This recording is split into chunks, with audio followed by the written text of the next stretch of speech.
Thank you very much, and what better place than the RSPB to talk about the birds of Springwatch this year. Now, of course, we hope to bring you peregrine falcon chicks at Fort Dunlop, but unfortunately the female laid 2 different eggs in 2 different boxes at the site and then abandoned them. She is very young, so next year we're hoping for better luck. But they're not the only Brummie birds of prey, and we went to film a family of kestrels that actually live in an office in the centre of the city, so bird watching them is a 9-to-5 job.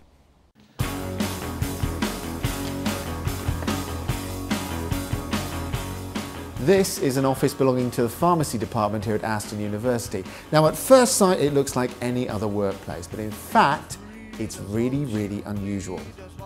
Sometime around 15 years ago this window was smashed and the authorities never got round to replacing the glass, and it's a good job because a kestrel pair moved in and they've raised a brood every year since then.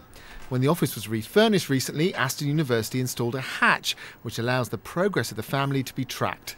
This year, Mum has laid 5 eggs. So a few weeks later, we returned to ring the birds, but how many chicks will we find? 3 chicks.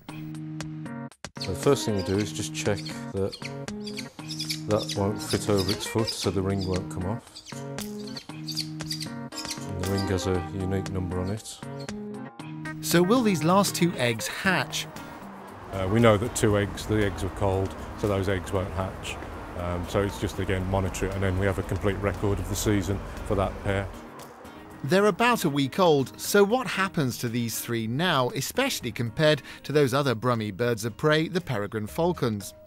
With the young, there's quite a difference as well. In that with the kestrels, we've had 3 there today. They're not going to eat each other. The peregrines the elder may look at the younger one, and if things are, food is short, and decide, that looks like a tasty meal, so that can happen. So the kestrel's a bit more civilised in terms of its youngsters. Civilised, but not above dirty tricks to protect themselves.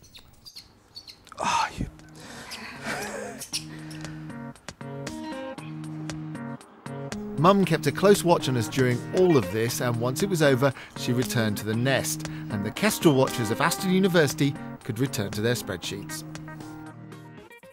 Now, this year actually marks 100 years of bird ringing by the British Trust for Ornithology, and people like Tony continue to make a huge contribution to our understanding of birds and their behaviour. Speaking of which, we're still looking for your wild parakeet sightings. For details of the latest sightings and how to send in your own pictures of these amazing birds in the wild, just go to our Black Country website, bbc.co.uk/blackcountry.